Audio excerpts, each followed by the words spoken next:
Boa noite, meu nome é Silvia, eu sou uma filha amada de Deus e eu estou me recuperando dos prejuízos que o abuso sexual que eu sofri na infância causou na minha vida. Nesse tempo eu estou trabalhando questões relacionadas ao orgulho, então eu estou identificando algumas, o individualismo, minha tendência de tomar decisões sem consultar a Deus, a procrastinação que acontece muitas vezes porque eu fico com medo de decidir, de fazer, porque eu tenho medo de errar. O controle também está associado ao orgulho. E eu também estou buscando ter relacionamentos mais saudáveis. A gente chegou na lição 15 e o tema dessa lição é vitória. Interessante como algumas palavras têm uma magia, né? E vitória é uma delas, não é? Acho que eu até ouvi aí um glória a Deus quando o Sérgio anunciou o título da lição, né? Então tem algumas palavras assim que tem uma coisa que talvez a gente não consiga explicar exatamente, né? Mas é esse senso comum de que vitória é uma coisa boa, seja ela em que âmbito for, seja o time que eu gosto, seja alguém do meu afeto, não é? Seja eu mesma, quando a vitória atinge qualquer esfera da vida, isso é bom, isso é bem-vindo, né? E de fato, no Celebrando a Recuperação, a gente assiste muita vitória. Não é à toa que o nome do programa é Celebrando a Recuperação. Você que está acompanhando aí presencialmente ou virtualmente, nas últimas semanas você deve ter ouvido os testemunhos e você provavelmente vai concordar que no Celebrando a Recuperação a gente ouve muita vitória. A gente ouve, obviamente, as áreas de recuperação, nas salas de partilha a gente ouve as questões, mas a gente também ouve as vitórias e a gente também compartilha as nossas vitórias, né? E no Celebrando a Recuperação não tem vitória pequena nem grande, todas são vitórias, né? Para mim são tijolos de uma construção. A vitória para mim ela é uma construção, não é um acaso. Não dá para ter vitória sem ter um trabalho. E no Celebrando a Recuperação esse trabalho é feito a muitas mãos, inclusive e principalmente com a mão de Deus. Então a vitória, e aí já alguma coisa para a gente refletir, a vitória não é algo que acontece por acaso. Algumas vitórias são, né? Mas no Celebrando a Recuperação, não. Às vezes aquele time que não ia tão bem no campeonato ganha do que está lá na ponta. É o zebra, né? A gente costuma falar, deu zebra, né? Não era esse o esperado, o resultado esperado. Talvez um acaso, sorte de principiante, né? O time mais forte naquele dia não estava tão bem. Isso pode acontecer no esporte, na vida, mas no Celebrando a Recuperação, não é isso que acontece. Inclusive, se você estiver esperando isso, do tipo, se você está com fé na fé, né? Sinto muito, eu acho que você vai se frustrar. Porque no Celebrando, a nossa fé está no poder superior e ele, juntamente conosco, trabalha. Então, a vitória, ela é fruto de um trabalho, ela é fruto de um processo. E eu poderia compartilhar aqui muitas vitórias com vocês, graças a Deus, né? Por exemplo, eu tenho percebido que o autocuidado tem desarticulado a codependência na minha vida. Então, como eu percebi que cuidar de mim dá trabalho, exige tempo, exige a minha presença para comigo, sobrou pouco tempo para cuidar da vida dos outros. Isso foi muito bom, porque foi desarticulando a codependência. E eu fui percebendo o quanto que era bacana cuidar de mim e o quanto que era inútil ficar cuidando da vida dos outros, né? Uma outra coisa que tem sido vitória na minha vida foi entender que eu sou filha amada de Deus, então isso me traz dignidade e isso desarticula a culpa. E a culpa, ela foi uma coisa pesada durante muito tempo na minha vida. Então, reconhecer e entender que eu sou filha amada de Deus desarticula a culpa e desarticula a autopunição, porque eu me punia porque eu me sentia culpada. Então, olha que interessante, né? Apesar de ser filha amada de Deus, eu erro. E aceitar que eu erro e me permitir errar, desarticula a procrastinação por medo de errar. Eu assumi, né? Outro dia uma pessoa me disse assim, todo projeto tem um risco. O projeto de vida, inclusive. Então, eu assumi esse risco e, juntamente com o meu poder superior, eu vou tomando as decisões. Como eu não sei tudo, pode ser que eu erre, mas tudo bem, Deus está comigo, Ele me levanta e a gente continua caminhando junto. E isso deu mais fluxo à minha vida, eu fico menos estagnada. Então percebam que parece coisas pequenas, vitórias pequenas, mas não são pequenas, são grandes. E aí a pergunta, né? Qual que é o caminho da vitória então, no CR? Essa é a pergunta que vale ouro, né? Eu cheguei ao CR com essa pergunta no bolso aqui. Mostrei lá para a pessoa que me recebeu e ela falou, olha, não sei. Porque cada um tem o seu caminho. E esse caminho é feito um dia de cada vez, um passo de cada vez. E Deus vai revelando esse passo à medida que caminhamos. Olha que coisa meio doida. Imagina você está num caminho e o caminho se mostra à medida que você vai andando, não é? Mas é esse o caminho de fé, né? Esse é o caminho que a palavra de Deus nos propõe. É a gente viver um dia de cada vez. Eu não sei o dia de amanhã, mas o Senhor sabe. Bom, então vamos ao princípio, passo referente dessa lição. Princípio 5.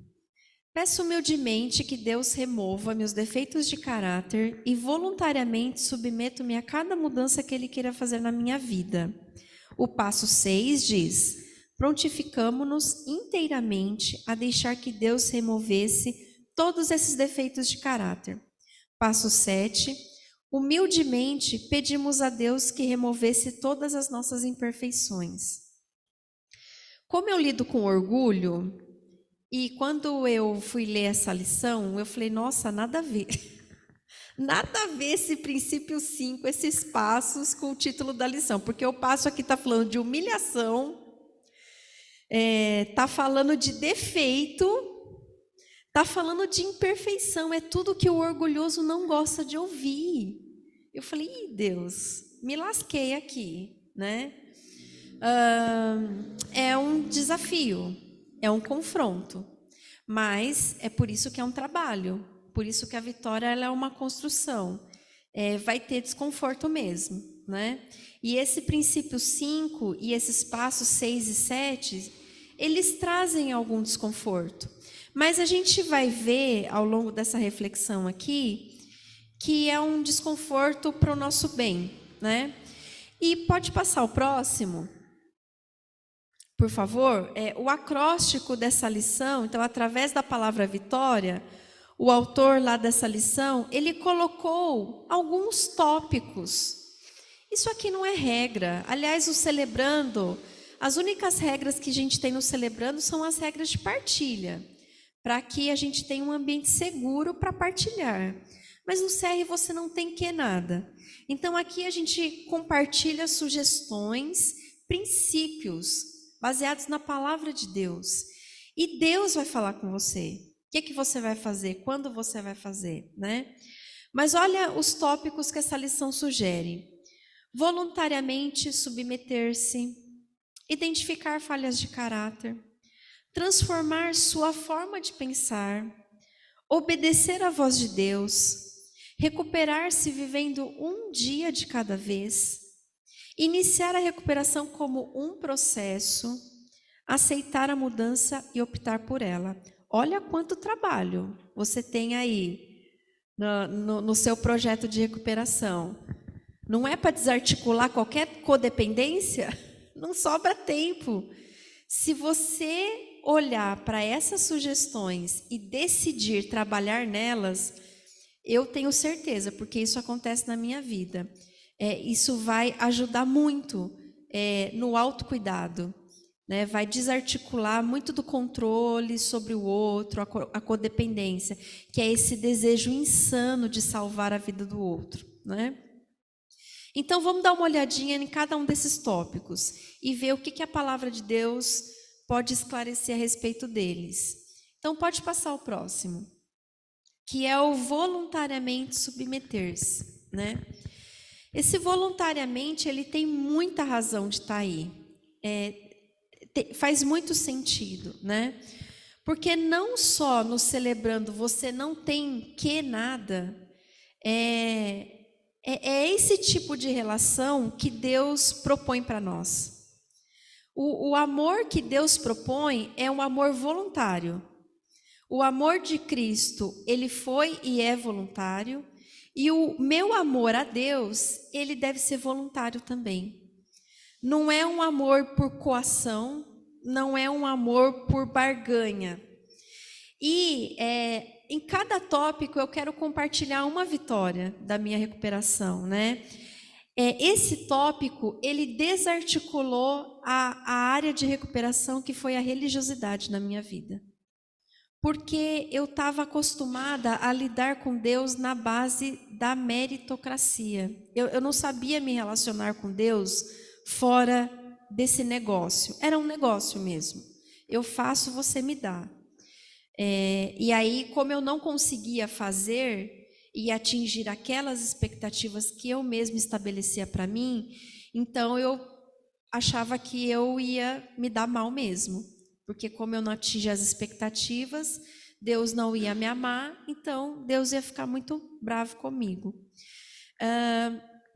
Mas aí eu começo a perceber que o relacionamento com Deus é na base da graça. E é um caminho também maluco, doido, que eu ainda estou tentando viver nele, né?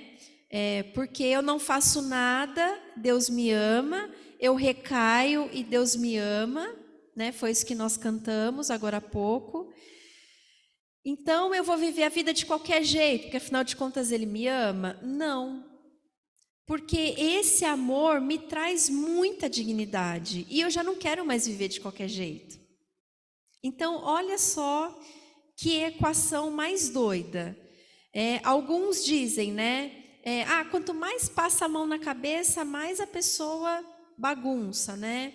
Eu também pensava assim, então eu era muito religiosa, eu era muito rígida. E eu era muito rígida comigo mesma, em primeiro lugar. Mas eu percebo que internalizar esse amor de Deus não me leva para displicência, me leva para um senso de dignidade. Então eu já não uso o meu corpo de qualquer maneira. Eu já não uso os meus pensamentos já são pensamentos muito diferentes, com propósito, porque agora eu tenho uma dignidade, eu sou uma filha amada de Deus, Deus me ama. Não, peraí, não é bagunçado assim não. Então percebe como isso dá uma organizada na vida do indivíduo, né? Então esse texto muito interessante diz assim: peço que vocês se ofereçam completamente a Deus como um sacrifício vivo, dedicado ao seu serviço e agradável a Ele.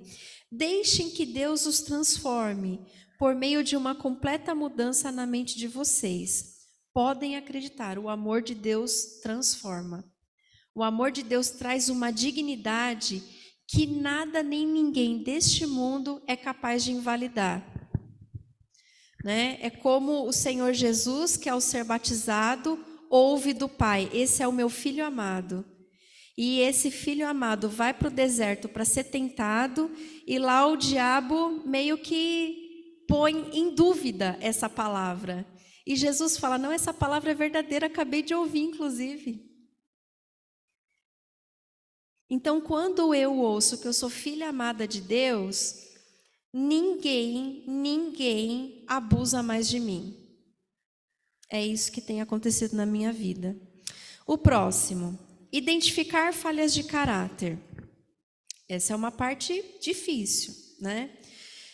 A ideia é continuar o processo de sair da negação.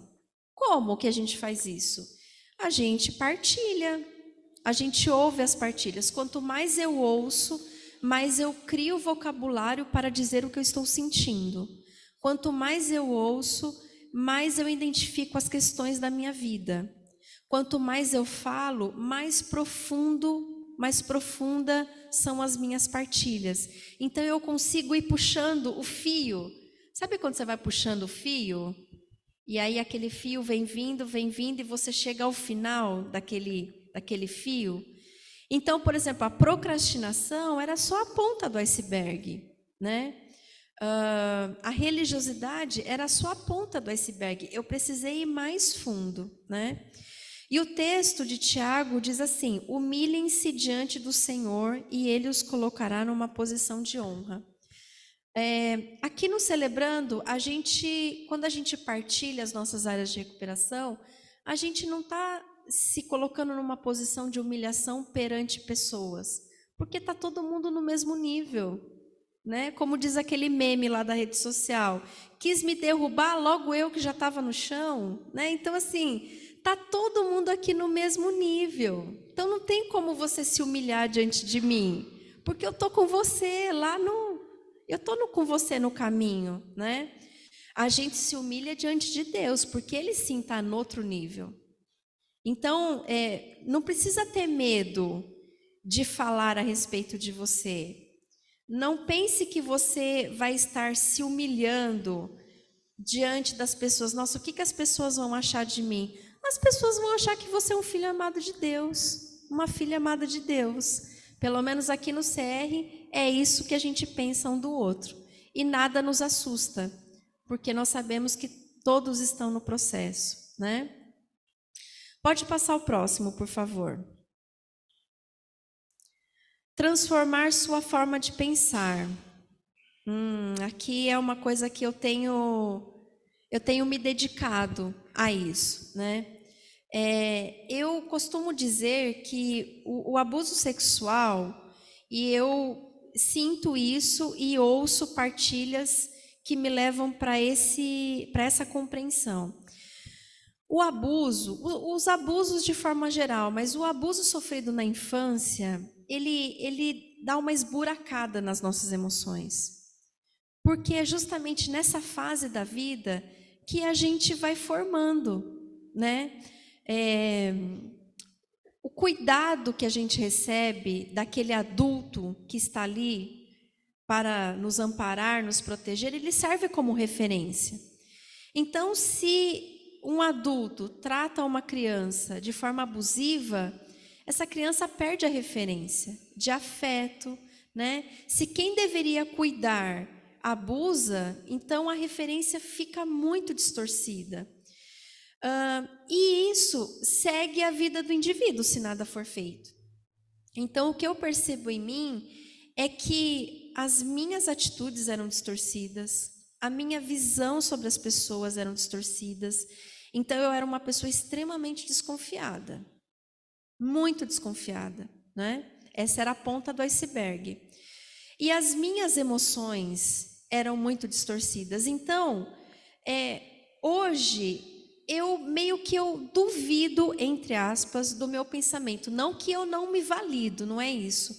Mas quando eu estou pensando algo a respeito de alguma coisa ou de alguém, eu questiono aquele pensamento. Então, um exemplo mais prático. Alguém me tratou de uma forma diferente do que eu esperava. O meu pensamento antes era: não gosta de mim. Então eu preciso ir lá e agradar, a codependência. Eu preciso ir lá agradar porque eu preciso ser validada. Eu preciso desse amor. Eu preciso desse afeto. Hoje, se alguém me trata de uma forma diferente daquela que eu estou esperando, sei lá o que aconteceu. Vai ver a pessoa está com dor de barriga, vai ver a pessoa... É dela, não é sobre mim. E mesmo que seja sobre mim, ainda é dela. Porque o que a pessoa acha de mim é dela. Porque eu sou filha amada de Deus. Percebe como é a diferença do pensamento? Então, esse texto diz assim: não vivam como vivem as pessoas deste mundo, mas deixe que Deus os transforme por meio de uma completa mudança da mente de vocês. Assim vocês conhecerão a vontade de Deus, isto é, aquilo que é bom, perfeito e agradável. Não adianta querer mudar o comportamento. Eu passei 39 anos da minha vida tentando mudar um comportamento compulsivo chamado tricotilomania. 39 anos. Fazendo promessa, exercício, ficando de luva, tudo que você pode imaginar, eu tentei. E não consegui, porque eu estava tentando mudar o comportamento. Mas a mudança ela tem que acontecer no nível da mente, do coração, do afeto. E a mudança, ela tem que acontecer, o primeiro relacionamento que precisa ser mudado, no sentido de ser melhorado, é o relacionamento com o poder superior. E aí, o próximo tópico, por favor. Obedecer à voz de Deus, né? Como é que eu obedeço alguém que eu não conheço? Como que eu obedeço alguém para quem eu não tenho nenhuma intimidade? Obrigada, Tom. Nenhum sentimento, nenhum afeto. Não tem como. Talvez eu consiga obedecer até a página 3. Depois disso já vai virar irritação, já fiquei empapuçada, não quero mais, quero fazer do jeito que eu acho melhor, né? Então, obedecer à voz de Deus, mas antes disso, ter um relacionamento com Deus, foi um grande remédio para essa compulsão e tem sido um grande antídoto para desarticular o controle e o orgulho. Então, quando eu lembro desse texto, a pessoa faz os seus planos, mas quem dirige a vida é Deus. Já desarticulou o controle, já desisti de controlar, já baixei o orgulho, já me coloquei no meu lugar de filha, Deus é o meu Pai.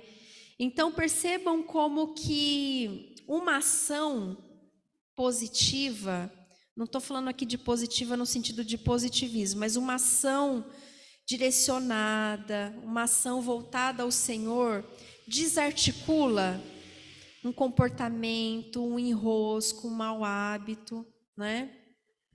Mas é no estalar de dedos? Claro que não, senão seria muito fácil, né? Não é assim. Você acha que um comportamento autodestrutivo de 39 anos é desarticulado da noite para o dia? Não. Pode passar o próximo, por favor. É um dia de cada vez. É um dia de cada vez e, no meu caso, um pouquinho por vez. Eu não dou conta. Eu não dou conta de um montão. É um dia de cada vez, mas é um dia cheio. Não dou conta, né? É um dia de cada vez. E aí, o que é um dia de cada vez? Essa é uma pergunta que eu me fazia também aqui no Celebrando, né? E eu penso que a oração da serenidade, que a gente vai recitar daqui a pouco, ela traz algumas respostas, né? E para mim, a parte da oração que diz apreciando um momento de cada vez, responde muito dessa pergunta. Porque apreciar é uma coisa que você leva tempo para apreciar, né? Você vai fazer uma visita no museu, por exemplo. Você vai apreciar ali, você aprecia a obra de arte. De repente alguém para no seu lado e fala, nossa, eu fui com as amigas do Celebrando, lá da IBAB, nós fomos visitar uma exposição de um artista oriental. E ele faz retratos do cotidiano através de miniaturas, e essas miniaturas são objetos que aparentemente não tem nada a ver, né? Então, entre outras coisas, ele usou escova de cabelo, enfim, vários objetos muito diferentes. Então, eu estava apreciando ali uma obra de arte e uma moça chegou do meu lado e falou, nossa, você olhou desse lado aqui? Eu falei, não, eu estou olhando... Não, vem aqui para você olhar desse lado, é outra visão da obra de arte. Eu estou querendo dizer que apreciar um momento de cada vez, de novo, exige tempo, exige atenção. Viver um dia de cada vez exige atenção naquilo que está se vivendo naquele momento. Então, é um jantar com a pessoa do seu afeto, da sua família, né? Tem gente que come desesperadamente, aí come muito. Porque você sabe que o teu cérebro precisa de tempo para reconhecer aquele alimento. Então, a saciedade precisa de tempo. Dizem que é bom mastigar pelo menos umas 10 vezes. Você pegou uma porção do alimento, colocou na boca, mastiga. Olha, eu querendo controlar a sua vida, né? Eu ia falar, faça esse exercício. Mas, enfim, fica a dica, né? Nossa, 10 vezes vai demorar muito. Pois é, mas o teu cérebro precisa de tempo para reconhecer aquele organismo, aquele alimento chegando no seu organismo. Mas é tanta pressa, né? O mundo está tão exigente. É uma mensagem. Você está ali na refeição, mas o celular vibra, é uma mensagem que chegou. E aí você nem precisa, mas você quer ver. É uma notificação, não é? Esse é o ritmo maluco desse mundo, que vai ser cada vez pior. Então você pode escolher, apreciando o momento de cada vez, apreciando uma refeição, sente o gosto, sente o tempero daquela refeição. Que tempero que será que usaram aqui? Acho que foi essa combinação. Agora, se eu saio desesperada, eu não consigo apreciar. E assim, é apreciando o momento de cada vez, ouvir com atenção. Ouvir com atenção. Cada partilha, na sala de partilha, desarticulou muita coisa na minha vida. Hoje eu consigo ouvir. E se a pessoa não falar assim, e aí, Silvia, o que você acha? Eu vou ficar na minha. Outro dia eu tive essa experiência no trabalho, eu estava numa reunião, o assunto ali me envolvia, eu ouvi, e aí alguém me olhou no final e falou, e aí? Eu falei, eu tenho que dar uma opinião? Lá do seu setor. Tá. Olha, eu prestei tanta atenção no que você estava falando, eu não formulei aqui um parecer, então me dá um tempo, que eu preciso agora pensar no que eu vou te falar. Quando que isso ia acontecer? Porque antes, enquanto a pessoa estava falando, eu já estava articulando, porque eu vivia na defesa. Eu vivia ali no contragolpe, no contra-ataque. Agora não, por quê? Porque eu aprendi a ouvir, né? Ouvir uma palavra de cada vez. Viver um dia de cada vez é viver num ritmo muito diferente desse ritmo que eu percebo o mundo. E isso é bem difícil, não é uma tarefa fácil. E Jesus disse, por isso não fiquem preocupados com o dia de amanhã, pois o dia de amanhã trará suas próprias preocupações. Para cada dia bastam suas próprias dificuldades. Você tem muito o que fazer no seu dia de hoje. Tem bastante tarefa. Se você ficar pensando no dia de amanhã, que nem aconteceu ainda, você não vive o dia de hoje, você não usufrui o dia de hoje, você não vê as vitórias do dia de hoje. Você se preocupa inutilmente. O próximo tópico, por favor. Iniciar a recuperação como um processo. É um dia de cada vez. E são quantos dias? Não sei. Para mim, muitos. Quantos? Não sei. Eu não faço mais conta. Estou há tantos dias sem arrancar cabelo. Não. bobeira, deixa para lá. Eu estou mais preocupada em fazer escova no cabelo agora. Não estou preocupada quantos dias que eu estou limpa da compulsão. Agora estou pensando em outra coisa, né?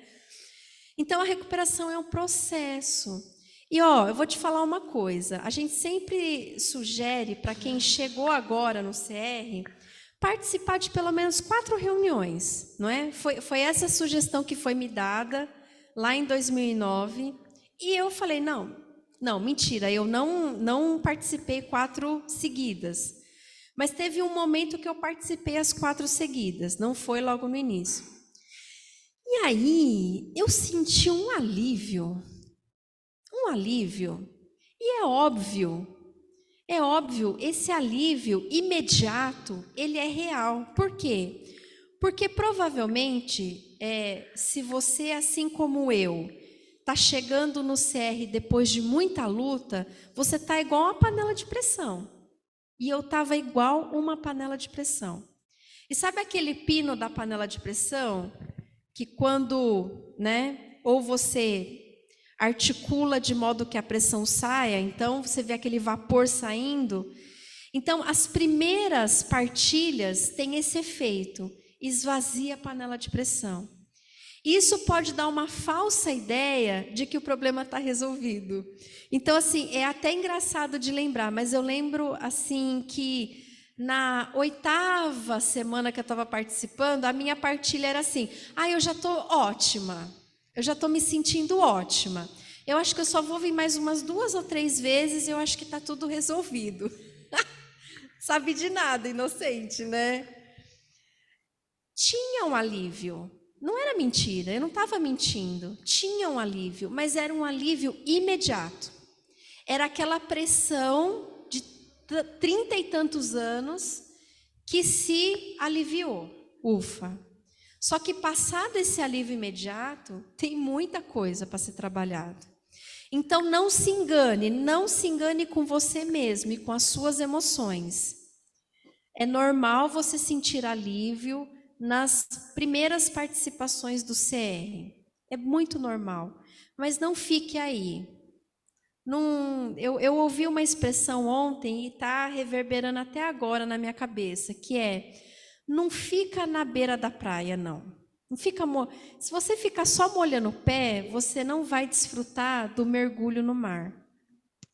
E o mergulho no mar pode ser muito maravilhoso, né? Então, enfim. O próximo tópico, aceitar a mudança. Porque quando a gente passa dessa fase de alívio e começa a se implicar na recuperação, e começa a sair da negação, identificar as áreas de recuperação, Deus começa a propor mudanças, não é? E aí eu gostaria de fazer algumas perguntas aqui para a nossa reflexão. Quais mudanças Deus está te propondo nesse tempo? Né? Porque nada muda se nada muda. Você pode ser um participante do Celebrando a Recuperação, ou você pode realmente ser um celebrante. A diferença é que o celebrante, ele se implica com a mudança que Deus propõe. É Deus que vai propor para você, né? E aí, eu lembrei desse texto aqui de Jó, né? E eu acho que, né, quando eu crescer, eu quero falar assim, né? Olha, a maior mudança na minha vida foi que eu conhecia Deus de ouvir falar. E agora eu conheço Deus de andar com Ele. Tem acontecido muitas mudanças no meu relacionamento com Deus. Eu acho que eu estou caminhando nesse sentido aí. Eu conheci esse Deus de ouvir falar. Mas as coisas que eu estou experimentando de Deus e na minha recuperação é muito diferente.